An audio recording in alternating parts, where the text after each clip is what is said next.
పేట్ Basheerabad PS పరిధిలో జల్సాలకు అలవాటు పడి కుటుంబ పోషణ కష్టంగా మారడంతో ఎక్కువ డబ్బు రావాలని దురాశతో కొత్తగా కనిపించే ద్విచక్ర వాహనాలను దొంగలిస్తున్న 3 సభ్యుల ముఠాను అరెస్ట్ చేసి రిమాండ్కు తరలించామని విలేకరుల సమావేశంలో పేట్ బషీరాబాద్ ఏసీపీ రాములు తెలిపారు. కామారెడ్డి కేంద్రంగా చుట్టుపక్కల ఉన్న మెకానిక్లతో కలిసి పలు పోలీస్ స్టేషన్ల పరిధిలో చోరీలు చేస్తున్నట్లు విచారణలో తేలింది.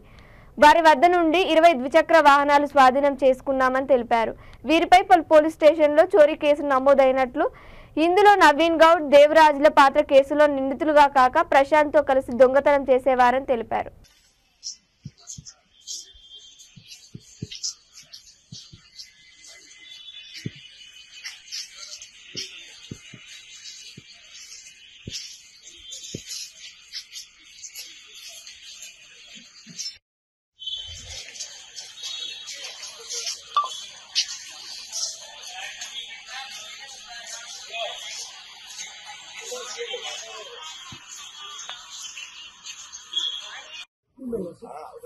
ఏ బాబు లేవు ఇట్లనే రండి. ఏ బాబు లేవు నా వెనకాల రా.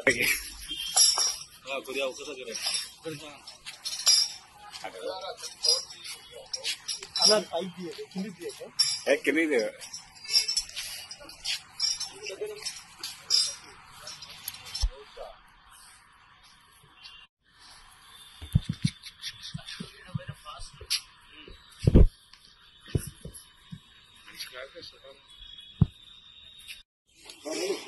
చూడండి సార్,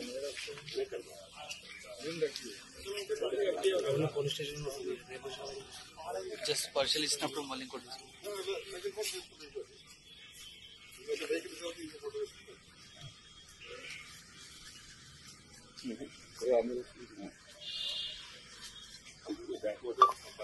కొంచెం బలు ముందుకు తిరుగుతుంది. అయ్యా ఈ కెమెరా నవీన్ ఇదే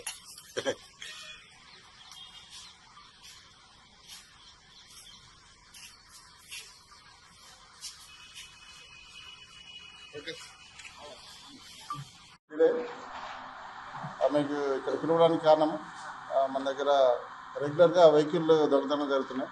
దాంట్లో మా పోలీస్ స్టేషన్ పేట బజర్బాద్కు సంబంధించి ఇన్స్పెక్టర్ విజయవర్ధన్ మరియు డిఐ నరసింహరాజు మరి అలాగే ఇక్కడ సిసిఎస్ మెడ్చల్ సంబంధించి టీం వాళ్ళు కూడా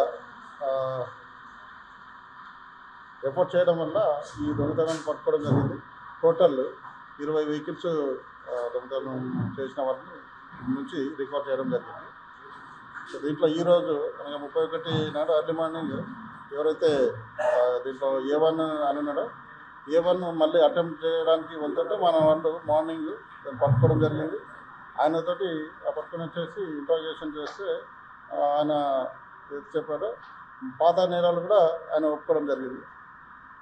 టోటల్ 20 కేసులు 20 వెహికల్స్ మార్నింగ్ అక్కడి నుంచి తీసుకుపోయి ఆయన ఈ వెహికల్ ఎక్కడ పెట్టామని చెప్పేసి అంటే కామారెడ్డి ఏరియాలో పెట్టామని చెప్పేసి అన్నది. ఈయన కామారెడ్డికి సంబంధించిన వ్యక్తి వచ్చేసి ఈయన నవీన్ అండి, ఒక్కల నవీన్ గౌడ్. ఈయన 34 ఇయర్స్ మ్యారేజ్ అయింది. ఆయన ఇంతకుముందు కూడా ఒక కేసులో ఉన్నాడు.